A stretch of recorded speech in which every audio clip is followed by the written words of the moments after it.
I have been lately working on a project, and I would like to share some ideas with you about this project. The idea is to try to understand how this very specific pandemic that we all hope we are at the very end of it, is going to shape humanity. Now, I have a very clear understanding of the role of leadership. From my understanding, in order to be a leader, you have, first of all, to understand the trends. Without understanding the trends in a reliable way, you are, just a social activist, if you wish, with a very clear agenda that does not understand the historical context of different processes. I believe that only when you understand the context of processes that are happening in human history, you are able to focus on some parts of those processes in order to be very effective in whatever you're doing in your decision making. Most of our leaders are not effective in their decision makings because they tend to focus on things that they really don't have the power, they don't have the reach to have any effect on those processes. Since a lot of things that are happening in history are driven by great forces that we as humans have barely any way to affect those processes. So what I would like to focus today on my talk is really to understand this pandemic from a very broad perspective in order to focus on the trends that we as leaders can take a role and be proactive in achieving those at least from my point of view, those positive outcomes that are going to develop from this pandemic. So what I would like to do is to divide my talk into 3 parts, and I will leave also a 4th part to your questions. I would really urge you to write down your questions during my talk in the chat, so that at the end I'll be able to go over your comments and your questions and pick up some of them that might be interesting to the group, and I will address them. So the first part of my talk would be a very, very brief introduction to the field of future studies. Unfortunately, not many people are aware of the methodologies and the rationale behind that kind of thinking, of trying to understand the trends. The other part will be to try and delve into the driving forces that are pushing and generating what we call pandemics. Because this is not the first time, it will not be the last time that humanity is going to experience a pandemic. After understanding the driving forces behind the pandemics, I would like to go and try to understand the long-term implications of this specific pandemic on human civilization, generally speaking. And I will really try to sum up a lot of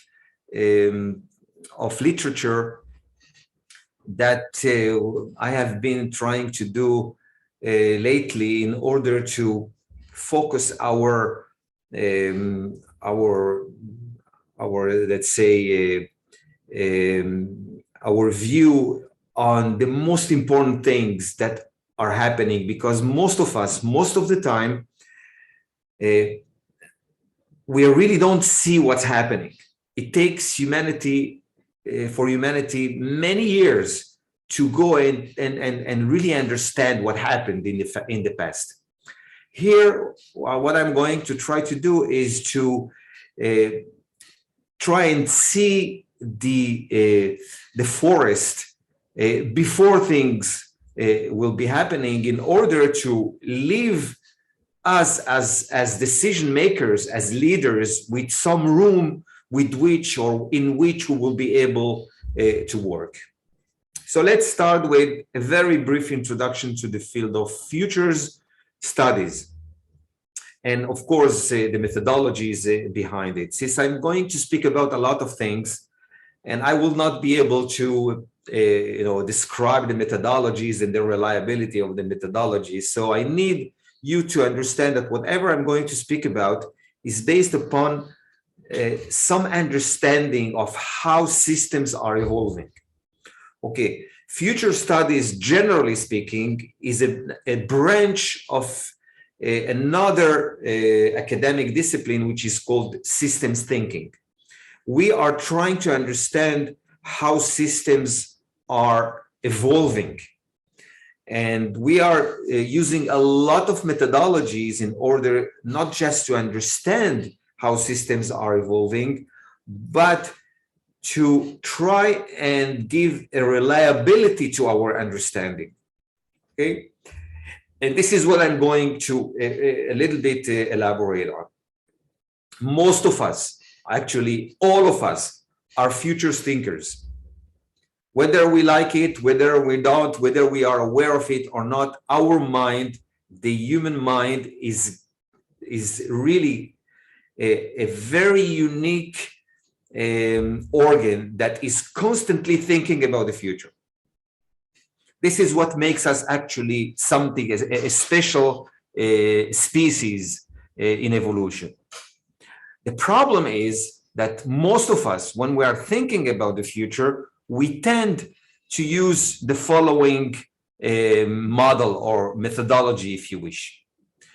Let's say we are here in the present, okay, and we would like to understand what will happen 5, 10, 20, 30 years from now. What we do is we tend to look at the past. The more we have data from the past, the better. We try to analyze the vector and we extrapolate that vector. This is what most of us are doing. Okay, we are doing in our personal lives, in everything we're doing is based upon this kind of thinking. And the reason we're doing it is because most of us think that this is the only way to think about the future. There's no other way to think about the future. By the way, we have just found the exact spot in our brain in which we are processing this kind of thinking, which is an amazing field of studies. I have written a book just on that matter. But we are at the beginning of an era in which we understand that in order to think about the future, there are different ways. And there are different ways that are also having different kinds of reliabilities. Now, I'm sure most of you are not aware of the reliability of this kind of thinking. Statistically, what we say is that at best, this kind of thinking is its predictive reliability is about 30%, which means whatever we come up with as a result of this kind of thinking, at best it will happen with some 30% chance, which is nothing, by the way. Now, when everything was developing in a very slow pace, then, well, it's okay. Nowadays, we are in a time in which everything is accelerating. When everything is accelerating, this kind of thinking its reliability, by the way, goes down and down and down and down. And that's the reason why so many people are again and again surprised from things that are happening. They are surprised from a terrorist attack. They are surprised from economic things that are happening. They are surprised from Russia invading Ukraine. People are constantly surprised. Not just people, experts are surprised. And the reason is that without them being aware of it, this is how they think about the future. And what we say is that when systems are very complex, the curves that are happening, they are reflecting the change and transformation on almost any domain, are very bizarre to our eyes. It looks like chaotic things that are happening. However, in future studies, we have one of the basic assumptions that is really important to lay out here. The basic assumption of futures thinking is that there is logic how systems are evolving. Sometimes it looks like a chaotic logic, but even chaos, we know today that it's a higher level of organizations, of how system is organizing itself. Chaos, it's not just without any logic. There is logic in chaos. We are trying to understand that logic. We are trying to figure out its pattern.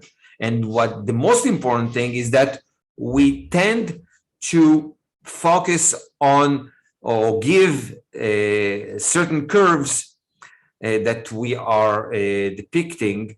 We tend to give those curves a number, a figure that reflects its reliability, predictive reliability, which means on each curve, we say how sure we are that we understand the trends, that we understand the logic of a system. And nowadays, we have tons of curves that describe a lot of phenomena, from economic phenomena, technological phenomena, social phenomena, geopolitical phenomena, a lot of things. What's really nice about futures thinking is that on each curve, there is a figure that says how reliable that figure in understanding the trends. So when you have a figure, when you have the curve that depicts, let's say, a trend with a reliability of 60%, you have to take it into consideration in your decision making. If you have a curve with 90% reliability, if you don't take that curve into a consideration in your decision making, you're a criminal. You are actually avoiding knowledge that humanity has accumulated with a lot of effort, and you are basically a criminal. So this is the first thing I would like you to remember. As leaders, whenever you tackle an issue, try to figure out or collect information about the trends. Whoever will speak with you about different kinds of trends, always ask the following two questions. One is, what is the methodology with which you have come up with this insight? And the most important thing is, what's the predictive reliability of your methodology? A person that will not be able to answer those two questions, why should I listen to him and base my decision making upon whatever he brings to me? And again, there are tons and tons of curves. I don't have time to go over even some of them. What I would like you to remember and note is that there are academic venues, tens of academic journals that are constantly publishing new methodologies, new kinds of let's say, patterns of how systems are evolving, new kinds of curves, and are constantly trying to fine-tune the predictive reliability of those curves. There are a lot of academic and scientific groups that are working all over the world in different kinds of projects, and it's really a whole discipline, and that unfortunately not everyone is already aware of it and already aware of the activities and that are happening in that discipline. So I believe this is enough for a very short introduction to the field. What I would like to go now and discuss is the context of this pandemic historically and how it's going to affect humanity in the next decades. Okay, let's remember first, there were always pandemics. We are in an infinite combat with viruses. Time after time, viruses has changed human history. Okay, and you see here just a sample of pandemics that really devastated human societies in different times and different places. By the way, we are still on another pandemic. We are still in the HIV pandemics that already has taken about 42 million people. 42 million people, and people are still dying from that virus. Okay, and from time to time we have small episodes of other viruses. The last one, which was really very significant, of course, was COVID. And up to now, I'm going to show you how many people died. And it's not going to end tomorrow. We are going to end probably the first immense phase, but we are going through now the long tail until it will disappear totally, even though we know that most of the viruses do not disappear totally in time. Okay. And by the way, even in this pandemic, it was clear that it's going to come with 6 to 8 big waves. And we have said from the very beginning, it will take at least 10 million people, at least. Okay. And without a shot for this specific virus, in a matter of 5 years, we could have, probably something between 100 million to about 200 million people that would have died, without, of course, the amazing technology we have implemented in order to develop a vaccine in a matter of a year only, which is an amazing achievement in human history. Okay, the whole idea, by the way, is that with that kind of technology, we will be able, in the next pandemics, we'll be able to develop a vaccine in a matter of, at best, 2 months. And then, of course, it will take us another year or 2 or 3 to assimilate or bring that vaccine to billions of people. Okay, by the way, up to now, only 15%, 1.5% of humanity was vaccinated.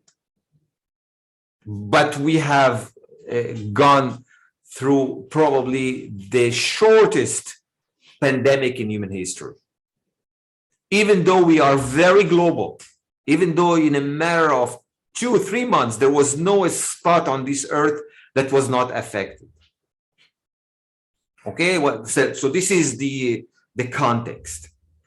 Now, what I would like to show you is the driving force of pandemics. What's behind, how come humanity is really struggling time after time after time because of pandemics? If I am to sum up, okay, the driving force of pandemics, I will sum it up in this formula. Okay, the most important driving force of pandemics is the domestication of animals. Okay, it happened about 12,000 years ago when humanity started domesticating animals in order for those animals to provide food for a lot of people and be the working, let's say, vehicle towards different tasks that humanity was supposed to achieve in order just to provide their kids with their necessities. Okay, the next stage of that domestication was the development of transportation with a lot of animals, and with that ability to transport goods and people across the globe with animals, we started really taking over more and more lands in over this specific planet. Now, when we have started moving around in order to trade with different kind of people, different societies and cultures, we had to develop what we call currencies. Okay, in order to be more global, if you wish, in our trading. The ability to develop currencies brought humanity to start concentrating on small places. Those places nowadays are called urban spots. Okay, urbanization pushed humanity to start what we call industrialization, and of course what we call nowadays globalization. At the end of this trend that took millennia, we are at a stage in which humanity is now living in mega cities. Okay, so this is a generalization, if you wish, of human history. Now let me be a little bit more specific. Okay, actually we started gathering in places such as skin shelters, but in a matter of about 10,000 years, we are a species that is called in science Homo sapiens sapiens. We are about 10,000 years only. Okay, our predecessors were the Homo sapiens, who was born about 200,000 years ago. And of course, we started organizing ourselves outside of caves only about 10,000 years when we started domesticating animals. At the end, we reached this spot, this phase, which is immense global urban societies. By the way, I'm just at this spot, if you see. Okay, it's called, at this very moment, I'm on a sabbatical at Cornell University, Cornell Tech, which is in Roosevelt Island. This is Roosevelt Island at the adjacent to the east side of Manhattan, and this is the campus. So we are really, time after time, every decade, we are adding people to those urban spots. Let me give you a brief figures of casualties from pandemics up to now. Okay, take a look at these percentages, which are the most important thing here. Okay, the bubonic plague happened in 541 CE or AD, if you wish, and 95% of the infected people died. About 50 million people died, which were about a quarter of world population. Just think about a quarter of world population. By the way, we are the only Homo sapiens variation that survived evolution.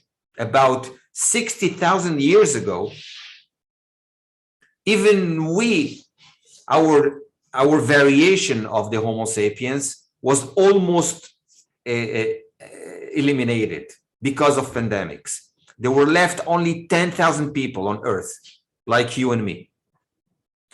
All the other variations of the Homo sapiens and the hominids and hominins, etc., disappeared in time. A lot of times it was because of pandemics.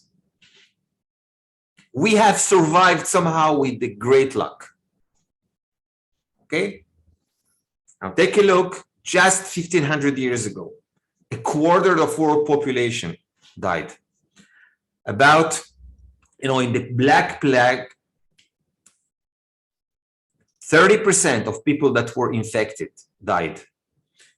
As far as we know, there were about 50 to 100 million people in Europe. So half of the population of Europe has disappeared.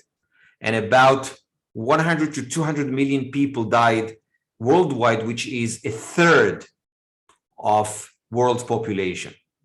A third of world population. Think about if today, in the last 2 years, about 2 to 3 billion people died. Think about its impact on everything.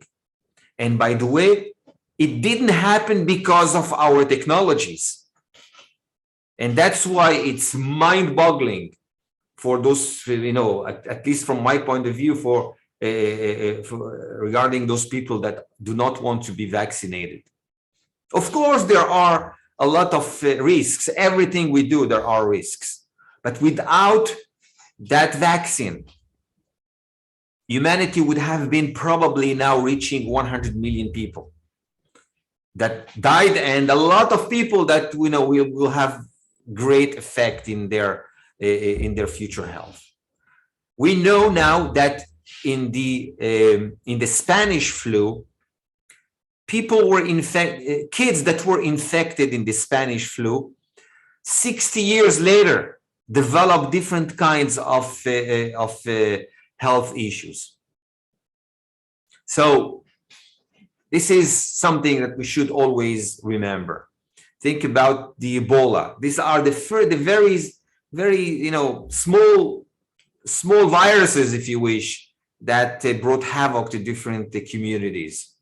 The SARS, you see, 30%, 50% of infected people, 15% of the Spanish flu. Look, only 0.5% that were infected died, and about 100 million people died in a matter of about 2 to 3 years only. Okay, about a third, okay, of Europe died in the Spanish flu just 100 years ago, and about 4% of world population. By the way, the Spanish flu infected mostly, younger people between 20 to 40 years old, and about 10% of that cohort died in the Spanish flu. And we are now on the COVID one. In 2020, First year, about 2.5 million people died. By the way, we probably will quadruple these numbers at the end of this pandemic. And there are a lot of studies that are really estimating that it's much more people that died than we are counting now. Take a look at 2021, 5.2 million people. Just in the first quarter of 2022, about another million died in a quarter, which means in 2022, 4 million more people are going to die because of this pandemic. And by the way, just yesterday, the CDC has already said that there are at least 15 million people that died up to now in the last 2 years from the pandemic. 15 million people. And we don't see the end yet. Okay, well, we know in different nations we are celebrating, but the long tail of this pandemic is going to be at least another 3, 4, 5 years. And we will have to get a shot every winter, if you wish. But still, there will be a lot of people worldwide that will suffer. Okay, so we have reached a certain point in human history that our mega urban civilization is really fascinating by all means. But if we are to pinpoint the exact time that we have started this trend of gathering millions of people in very small spots on Earth, it was probably in 1666. And the reason is always catastrophes that happened. Okay, we tend to say that the big fire in London was the driving force of urban life as we know it today. Okay, just less than 350 years. And what happened there is that, you know, the disaster was something that drove humanity to start developing technology, sciences, in order to organize ourselves in a manner that that kind of catastrophe will not reappear. And I don't have to really explain the way people lived at that time. Cities were chaotic, dirty, full of diseases. And that fire, you know, pushed a lot of people to start organizing ourselves in a better manner. And that driving force is still working nowadays on the way we organize ourselves in municipalities, in nation states, etc., etc. Okay, so what really drove urban civilization? Okay, now what I've said up to now is that probably urbanization is the general driving force of pandemics that will continue to work on human society. But what were the very specific inventions, if you wish, that really brought humanity to be able to build amazing cities? So I'm going to list for you a few inventions that probably were very significant in what we call nowadays a mega urbanization of humanity. The first thing probably was the development of or the invention of sheets of glass that were put on openings of shelters. Before that, rain and wind was constantly entering those shelters, and people tended to put sheets of different kinds of skins, etc., etc., and it was not exactly something that could have light coming inside and protect people from weather and grave weather in different places. So the first thing was to develop that sheet of glass, and it brought the ability to bring artificial illumination later on into our shelters. At the beginning, it was just through those glass, and at the end, we all know how we live today. The second one, which was probably very important, was the chimney. Okay, in the early 13th century. And before the chimney was invented, people used to live in a small place full of, let's say, air that could not be breathable to people. They used all to be over one place in order to warm up, in order to cook things, etc. So everything was around a living room, one living room.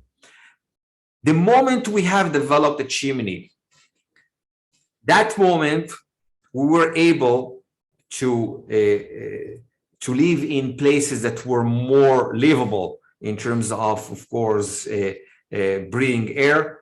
And we started developing in one place. If you go and look at archaeological findings, how people used to live 2,000-3,000 years ago, families were gathered in one room. That's it. And in that room, they were sleeping, they were eating, they were fighting, they were, sharing ideas. Everything was in one room around a bonfire. The chimney was able to ventilate smoke from those living rooms, and people started having different living rooms. That's the second invention. The third invention is, of course, the mechanical clock. Okay, before the 13th century, people did not live in a dimension of time.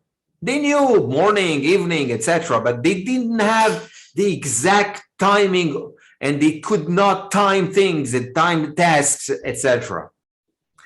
So the moment people started watching how time is developing, they started measuring things from work time to leisure time to play time, etc. They were able to manage time. Before that, they could not manage that. They managed maybe years. Okay.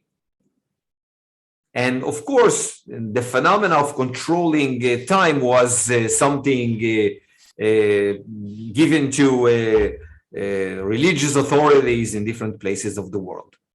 The masses could not manage time. So we started with shelters, and then we developed glass in order to bring light to those shelters and of course protect people from weather. And then we developed a chimney to ventilate those small places. Now we brought to the minds of people that they can manage their time. And that changed, by the way, mostly the researchers are saying that this invention, even though it was invented in Asia, in China, in the Muslim world, before it was invented in the Western world, but since the Western world adopted those mechanical clocks, and they put those mechanical clocks on each village, and people were able to constantly see what time is it. That's what made probably the Western societies and culture so dominant in the last 500 years. The next thing is, of course, buildings with the floors. Okay, at the beginning, the buildings were at best 6, 7 floors, and the reason was that people didn't want and couldn't, walk on stairs beyond 6th or 7th floor.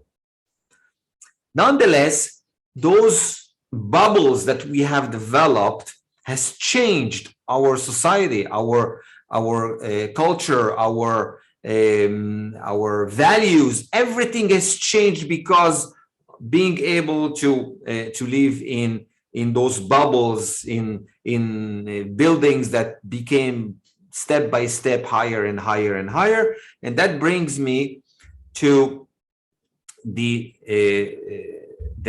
fourth invention that probably really was the crucial one up to now, that drove humanity to concentrate in urban places, which is the safety brake for elevators. Elevators used to be before that, but they used elevators just to bring goods and to higher floors. The moment they have developed the safety brake, people felt safe enough to take those elevators to higher floors. And of course, that brought us now to live in high rise of 50 and 160 floors, which is mind-boggling even to think about it 100 years ago. Okay. Now, the most important thing that developed because of that, those inventions is since we were able to develop new rooms, different rooms in one shelter, we started developing what we call the modesty values. Before that, there was no modesty. We were doing everything, in the opening. There was no other way to do it. Okay, since each one started developing and doing things that are different in each room, then social classes emerged. When different lifestyles bloomed, everyone was thinking that he's something unusual. The moment people could have, enclose themselves in small spaces, and privacy was something that has developed, then people started thinking about special ideas and share those ideas with the most closed kins. When you start developing ideas that that you are the only one who is speaking about, then unique ideas start developing. And of course, if we are to make a parallel to history, we know that fire and catastrophes always has driven people to push forwards their society and their civilization. So since we have reached a point in which pandemics are not restricted to a certain place on Earth, that in a matter of 2 or 3 months, everywhere was infected. Okay, and nowadays we're going to continue a different kind of mindset that we were not used to, and this mindset is summarized in this sentence.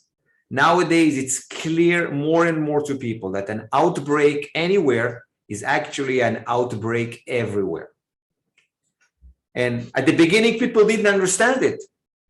Now more and more people really understand, even though we believe that still humanity does not understand how everywhere can be affected from something that is happening in a corner of the world.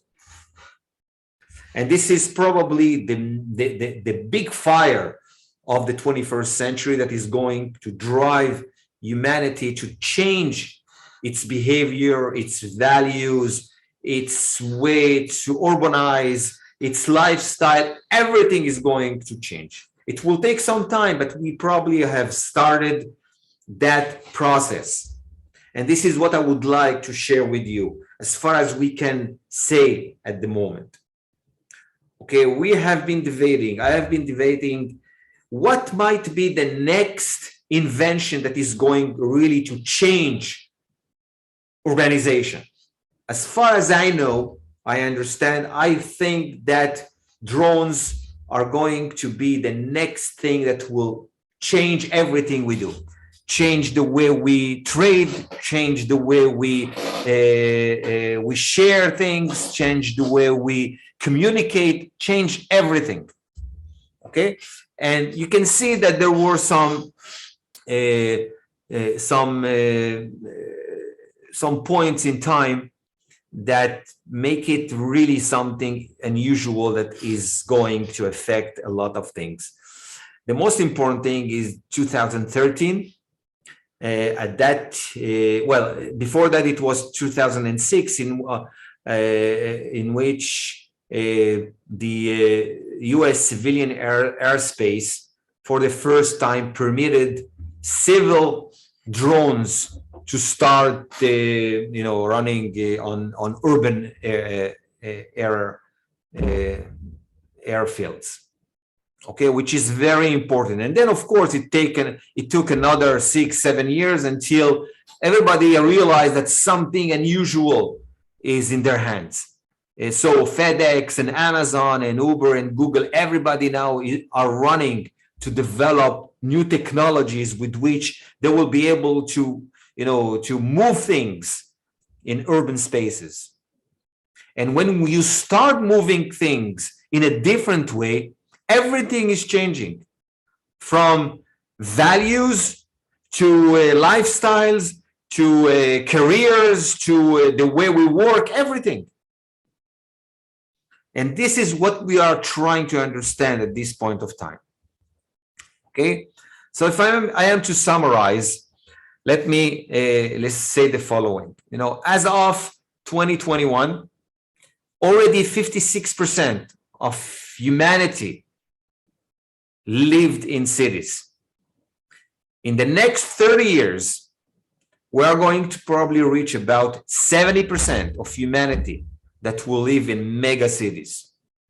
So in the last century, humanity is doing an amazing transition. And the transition is clear. Humans of the late 21st century are urban humans. It didn't happen for millennia. This is the first time in which the majority of human beings are going to live in high rises, live, trade, play, of course, develop, everything are going to be done from enclaves, if you wish, in high rises. And those enclaves are going to take different shapes, different roles, and are going to change our way of thinking, as it has changed up to now. Our way of thinking, our social classes, everything is going to change. Some of us already feel it. Just think about this very moment, how we communicate from afar, as if we were all together in one space. Now, it's not that before that the technologies did not exist, but the technology is becoming, a commodity. Everybody is using it. And it is changing the way we communicate, because just think about this very moment. Take a look. Each one of us sits in front of a monitor. and is able to see his face or her face speaking. This is something that has never happened. Okay? By itself, it's going to change consciousness of people. By itself, it's going to change the way what we are going to speak about. Now, it may sound really bizarre to say it, but I'm just working on another book on how consciousness is going to develop, but this is another issue for another time. Indeed, we are a species that is constantly evolving, and those things that are happening to us in history are pushing forward that development, that transition. And we are now, I believe you will all agree, a very different species than we were about even 100 years ago. Just think about the Spanish flu that was the driving force for public health services. Public health services was driven by the Spanish flu. Public health services was the driving force of life expectancy. 100 years ago, only 100 years ago, in Europe, life expectancy on average was 38 years only. Now it's more than 80 years on average. So these are the things that are really changing our platforms, our infrastructures, and of course, changing humanity. Now, it is clear to a lot of us as futurists that what you see here is the urban mindset that is already not working. Okay, it has already collapsed. It collapsed because of parity of classes, because of criminality, of violence, it doesn't work. And it doesn't work. We have all felt it in this pandemic. If we were not concentrated and socially so close to each other, probably this pandemic would have been taking much more years to spread across the globe. So we are trying to figure out what will be the framework of urban life in the future. This is just a demonstration of one idea, how we will have to develop new kinds of cities in order to be able to bring more people in one single place that will be able to trade, eat, play, and of course have much meaningful lives with less and less the negative outcomes of this kind of living. This is, for many people, it's already the parallel of London before the big fire. Okay, let's see the long-term impact of what I have been trying to explain up to now. What I would like to do is to share with you a very interesting study we are doing.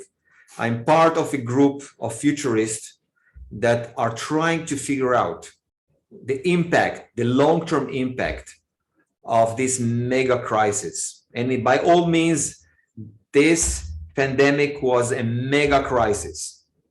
And it's, the outcome, as I was trying to explain, is far reaching in the future than we can even try to understand. Okay? So we are using the person that is organizing this this think tank is Professor Halal from George Washington University. But as you can see, This is just a small list of the people that are part of this study. We are using a methodology called Delphi. You have already probably heard about this methodology. And the idea is that through a list of iterations of questions and answers, we are trying to figure out the consensus among this group of experts regarding the long-term trends of this pandemic. So I'm going to share with you some of what some of people have said in order just to give you a sense of the most important things that are going to change in the future because of this pandemic. We are working on some papers, and I hope that we will be able to share those papers in different venues. Okay, I'm going to take a term from physics and apply it to human society of the future. The term is quantum entanglement. In quantum physics, there is a very interesting phenomena that was written about more than 80 years ago. And it's called the entanglement. What they found is that particles, let's think about two photons. Okay, as you see here, this is the first, by the way, photo of two entangled photons. What they found is that you can bring two particles to be entangled together, even though they are really separated in time and space, far away from each other. And whatever you do on one particle, the other particle will react as if it was also near you here, near that first particle. This is what we call the entanglements of particles. So I'm going to take that phenomena from quantum physics to quantum society, if you wish. Okay, humanity, generally speaking, because of this pandemic, is going to rise to a new level of consciousness. And that level probably will be depicted as an entangled consciousness, which means we bit by bit understand how we are entangled with each other. Bit by bit, we really not just understand, but we see how a person that is throwing a piece of paper somewhere in a city is affecting billions of people far away from a different continent. That understanding how entangled organisms are on this planet is a new level of consciousness. It's not that there were not people that didn't have that level of consciousness, but we are going to reach a level in which masses are going to perceive that entanglement in their daily life. Okay, and of course, we're going to govern with new kinds of entangled institutes. We're going to understand how diversity is helping the entanglement to reach higher levels of creativity, etc., etc. I'm going to, pick up some sayings of each one of us of this panel to better explain what I meant. Suhail is a very interesting personality in the futurists community. He's coming from Malaysia, but now he's the chair of the UNESCO Future Studies. And his expertise is economic and social trends. And he came with an idea saying the following. He says, as with the collapse of communism in the 90s, we are probably going to see, if not the collapse of capitalism, but a crisis in capitalism. Now, and he explained, he said, communism probably collapsed because it didn't understand the information age and its implications. Communism was based, as it is based today, by the way, on the idea that the leader or a group of elite decides what the masses need to know and should know. And better, this is the only thing they should know. They didn't understand how the new technologies of the information age are eroding that ability of the communist parties. And at the end, people receive their information from different venues, and they were able even to tackle the Soviet army that was about to take over the country in 1991, just by using fax machines. People in Moscow used fax machines to share information where exactly the tanks are standing in Moscow. So the communist elite didn't understand how a fax machine can change history. Suhail says that capitalism also has its flaws. And in this pandemic, those flaws came to the open light. Okay? And those flaws are probably, as we all know, the automated knowledge that is eroding the social fabric of different social groups. Okay, the reality check is becoming much more harder for people, and that's why fake news is really taking over. So all these phenomena that capitalism has developed, or the making of capitalism, and of course, one aspect of capitalism is democracy.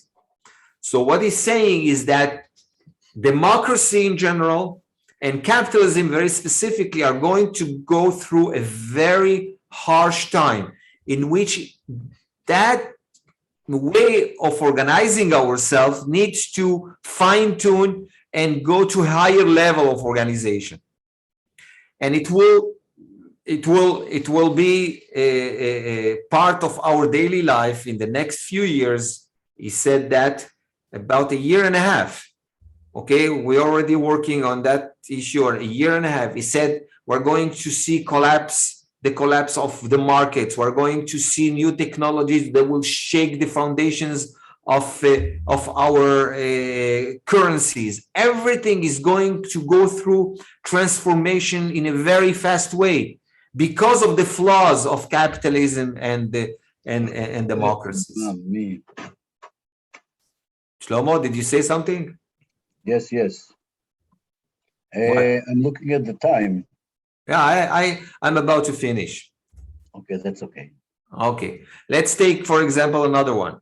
Okay, Professor Amy Fletcher from New Zealand. She's a political science futurist, and she came up with a model saying that most of the time in the past, in challenging times in the past, there were those challenging times caused turmoil, and the turmoil pushed new powers to take over the decision-making processes. Okay, the concentrated political and economical power starts to diminish after those kind of crises. And people that used to be in the fringe are taking the main stage and are bringing new ideas that used to be in the fringe in order to solve the problems that caused those challenges or pandemics or crisis. And many times those new ideas are the springboards to new level of social order. Okay, so what she's saying is that we are about to see fringe ideas coming to the main stage, and will have a great effect on how we are going to develop political processes to economic processes. Let me finish with what my contribution to that group. I said that we are probably going to see the entangled consciousness emerge in two phases. The first phase is that the current global paradigm, or the globalization paradigm, is going to collapse. And the reason is, since the globalization is based upon mutual cooperation that is mostly voluntarily, which means, well, if I want to be part of a large group of global entities, then I see the positive outcome of that that collaboration. If I suddenly see that it's not exactly for my benefit, then I back up from that collaboration. This is how globalization is based in the last century. Voluntarily driven collaboration. And that's why when, let's say, people in the UK said, well, it's not exactly something of our benefit to be part of the EU, then we Brexit. When Trump saw that the World Health Organization didn't exactly do its mission, providing humanity with some clues that something big is coming, then he said, I'm retreating from World Health Organization. So globalization was based upon mutual, voluntarily cooperation. And we're going to see the collapse of a lot of institutes, global institutes, because of that basic glue. The second stage will be the emergence of a new mindset of globalization that is much more entangled, much more based on not just cooperation based on interest, but cooperation based on understanding of the symbiosis that we are all part of. And we're going to develop institutes that will be able to enforce that entangled understanding. So the enforcement of that entangled understanding is the most important thing we're going to see during the 21st century. It's going to take many years, of course, step by step, but we will not anymore accept that somebody somewhere is eating some type of animals that are going to cause havoc. And we will have to enforce who eats what and where and when, etc., etc. I'm exaggerating just to give you some sense of what I'm speaking about. Okay? Well, if I am to continue, but I don't have time, I would like to give some time to questions. Even the corporate governance and political governance that is going to be shaped because of this entangled consciousness is going to affect almost everything we see as a corporate and behavior. But I believe that's just a clue. If you want, I can share with you a lot of literature that can back up this idea. I think that's enough for my lecture. We will open it to a few questions. Maybe Shlomo, would you please read some questions and let me know? I will take it. Just want to say 2 comments. The first one is that I think that your lecture is very vital and important for us, although myself and also others may not agree with something that you said. So I was following. You always have to say that sentence. Okay, I understand. Yes, because this is the truth. And I saw what people wrote. There was a huge debate about the pandemic and vaccination and all this. So I will not explain now what I think because we don't have time. I think the best will be now to open the floor and open the mics and give like 2 or 3 people to ask questions. I saw Violetta was asking some questions, Violetta from Romania, and some others. I think that we'll open it and Violetta will begin, and then Michelle Vergara, and then Thea Dixon. All right. Who's first? Violetta. If you allow me, thank you so much. Good evening. And thank you for your presentation, Professor Pasig. I am a little confused. I have to recognize it. I don't understand really, at the level of my awareness maybe, why we have to focus so deeply on the pandemic subject. To me, to be honest, I'm not sure at all that this COVID-19 was a real natural pandemic. And as a researcher in organic chemistry, nobody could convince me that it's a genuine natural virus. And because of this, I can't really go relaxed with your numbers. But above of this, I could understand your general view, and of course I appreciate it. To me, would be a sad world if it is so urbanized. But of course, nobody asked me. Will be like this. I'm only happy that I'm old enough, really, to not live that times. I swear it to God. Because it will be so sad world to be so urbanized and so disconnected from the real uncontrolled nature, which is really our mother, and is the real entanglement we really have.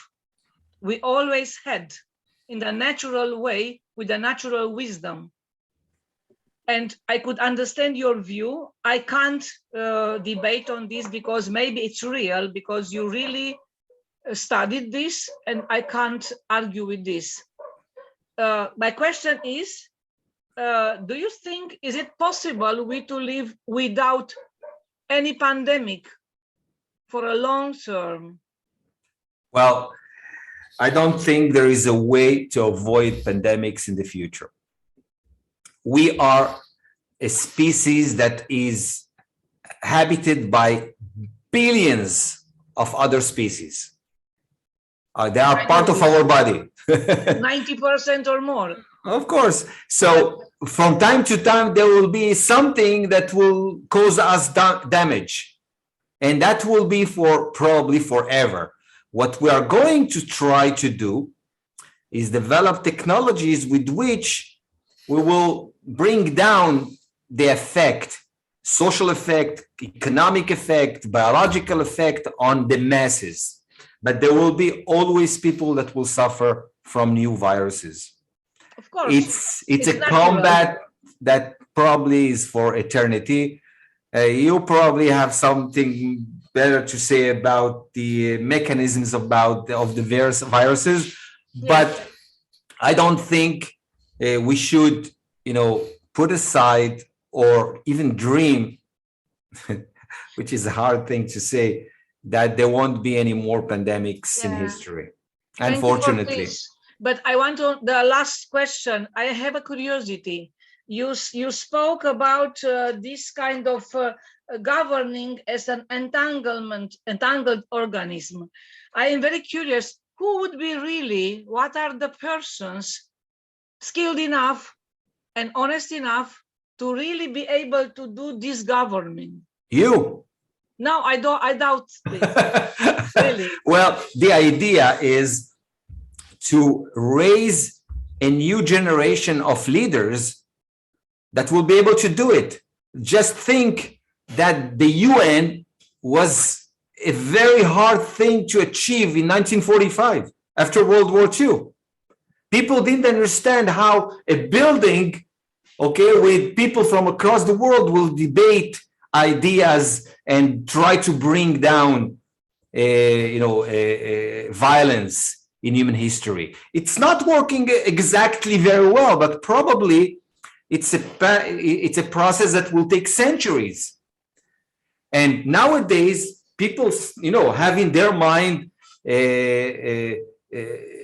global institutes. Before, just 40, 70 years ago, they didn't even think there was such a possibility of global institutes. Now, we are just in a process of developing, and those processes take much more time than we would like it to be. Yes, I prefer, my taste is to come back to the real, natural, and sacred entanglement of the nature. It's not, and we remember this. I think it's much more sane, easier, and faster. I prefer this kind of government, to come back to the nature and to our real nature, which is really I'm not judging. I'm trying to understand the trends. Yeah. I would like also to take a piece of land somewhere that nobody will be around me, but that's not the case. Okay, humanity it's your cannot. Choice, I think. It's no. I can. As a private person, I can do it. We're not able anymore as a species to live that way. Impossible. That's it. We cannot go back in time. The only thing we can do is to continue and evolve and bring nature and humans together in a much better, symbiosis. That's it. Okay. We are not here, judging what's good, what's not. We are trying to understand the trends, which is the most important thing I was trying to stress at the beginning of my talk. The idea of a leader is not to come up with an agenda. The idea is to understand, first of all, the driving forces of history and look at the spots in which he or she can be very effective. Because it's much, much bigger than all of us. Someone else. Thank you. The next will be Michelle and then Tia. Hi, Professor. Thank you for sharing with us today. Yes, Michelle. It's nice to see Roosevelt Island in such a pretty space. Beautiful, yeah. Where are you from? I'm from New York originally, so. Oh, great. All right. I've been in a long time. I'm just going to read the question that I wrote while you were speaking, because I think it will make everyone's life a little faster. So my question is, would you say that the lockdowns and isolations of the pandemic has led to an impact on collective introspection that didn't exist before, dependence on Netflix and Amazon notwithstanding? And would you say that a current trend or focal point right now would be to help raise our level of emotional intelligence or self-awareness and take advantage of that forced time that we all had alone as a sort of inner age of enlightenment? And how would I be able to compile data or predictive reliability on this, if any? Or is this too sort of an enigmatic thing to have a systemic timeline on? My personal goal is to take away this idea that we have to reconnect to nature as we are nature, walking in its beauty and whatnot. I think the only way to do that is via self-awareness, but I'd like to have some data backup versus just me talking. Oh, that's a great question, but I cannot deliver right now data, etc. But indeed, I think that the time we had enclaved, I like that word, in our small spaces, did did do something unusual to our understanding of ourselves and the world around us. But these are just the seeds of something much bigger. Okay, as it is in any developing system, it takes much more time for those seeds to bloom. And the charts are very clear. The long tail of those seeds is very, very long. It might be decades. But there is always a sudden urge or surge of new ideas, new implications, new applications. Everything is suddenly happening.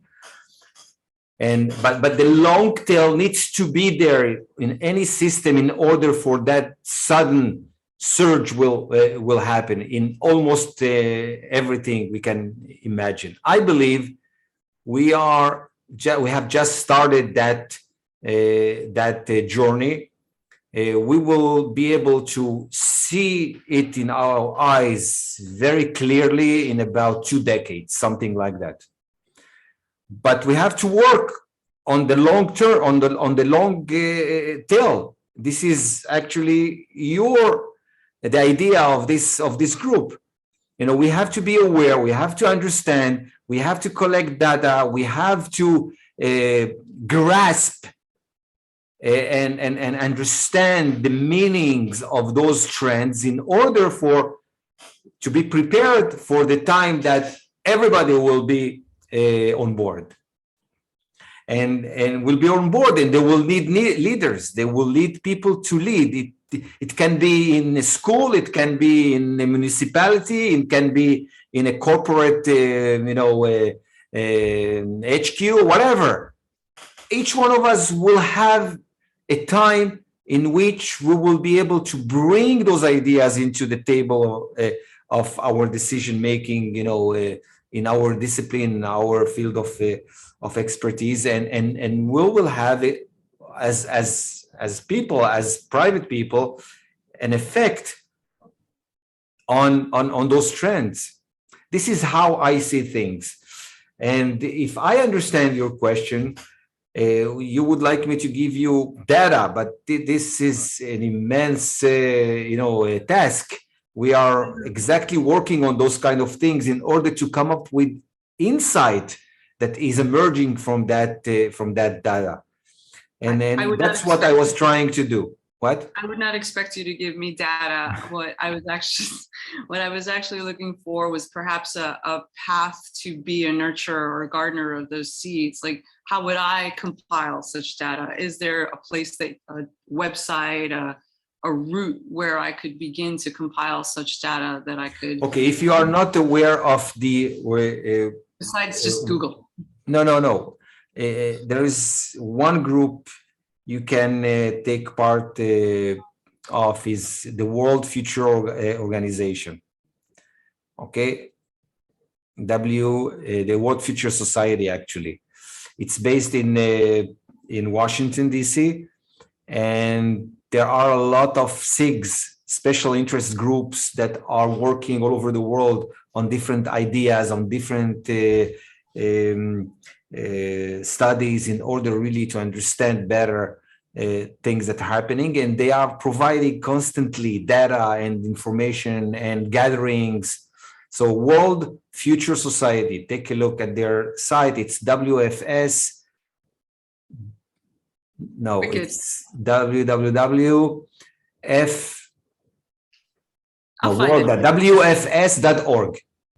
I'll find it. The .org is the important one. Thanks so much. No problem. Thank you. The next one is Thea Dixon, and I see some others want to ask, but I don't know if we have time. But let's go with Thea first. Hello, Professor Pasik. Thank you so much. And I feel very elevated from your information. And I'm also really hearing my favorite Einstein quote as of, we can't change anything with the energy God created. So this whole new thinking. And I'm very familiar with quantum as well, and also in quantum healing and bioenergetics, and how to work with the subtle body. What I'm a little bit maybe not understanding is the situation around the vaccine.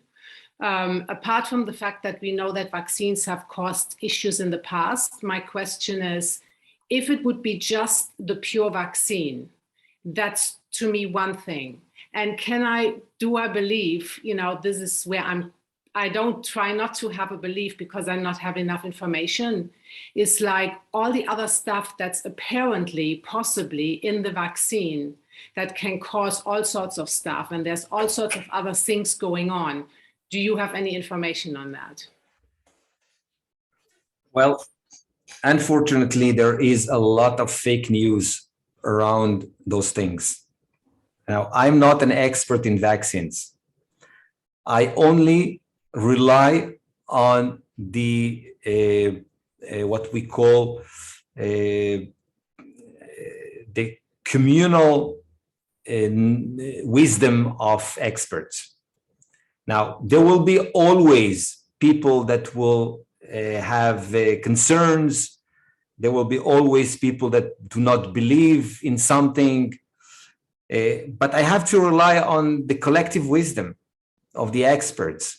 And the collective wisdom of the experts say that, calculating a lot of risks, calculating a lot of things, this is the best thing to do.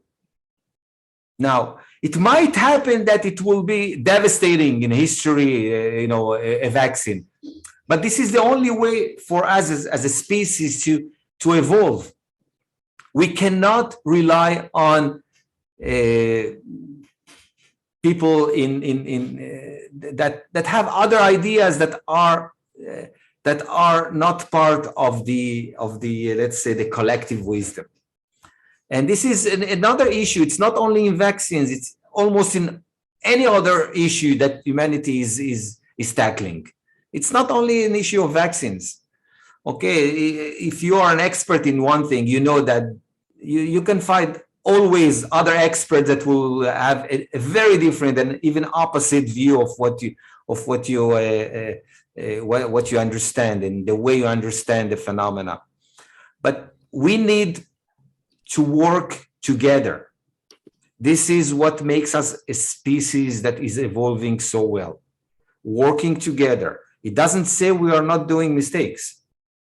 Now, working together means, at least at this stage of how science is evolving, is in a very clear way. One is a replicativity of studies. The other one is reviews of other experts. And the most important thing is what we call meta-analysis. So these are the three things that somehow give me a sense that I can rely on that knowledge. Now, it doesn't say we will not do, again, mistakes. But it was always the case, always people were against vaccines. And if you just go and look at the history of how vaccines have developed, you'll see every time, by the way, just to let you know, even the Spanish flu was so devastating because people didn't believe there is a Spanish flu. They believe it was part of a conspiracy of leaders. In Pennsylvania, people died. 100,000 people died because they didn't believe that there is a pandemic. And they thought it's a conspiration of their leaders. And they went, to the streets. And after that, thousands of people died. And it was always that case in history. We have a mind, a conspirative kind of a mind. We tend to think that everybody is trying to, manipulate us. But science, which is the most important thing that happened in the last 300 years, is trying to tackle that challenge and try to develop procedures with which somehow we are able to say that what we understand is good, is true, is reliable, whatever. And there will be always, there is no certainty in anything. There is no validity, there is no reliability, 100% reliability, 100% validity of anything. There is always, percentage that is still not clear to us. We are just a very primitive species, evolving step by step. But those steps are amazing. And during those steps, we do mistakes. But this is the only way we can somehow, be assured that we are working with our heads, not with our guts. Thank Okay, you. guys. Thank you. So much. Yeah, we are already half an hour late. I promised people not to be late in 1 minute, and now we are half an hour late. But I want to thank you very much, Professor Pasig. Thank you so much. Really, it's so important to hear you. Although I told you sometimes it's not easy for me to hear you. So I want to ask forgiveness from Maura, Nia, and Mumbai. And They can send me emails.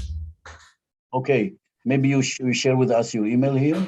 Here, I'll write down my email.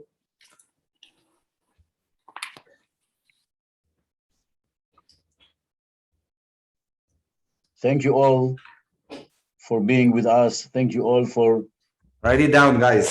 for before it surviving goes. this combination of laughing, being childlike leader in the first half, and then hearing all this not easy news or on the other.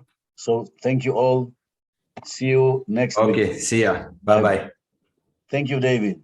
Thank you.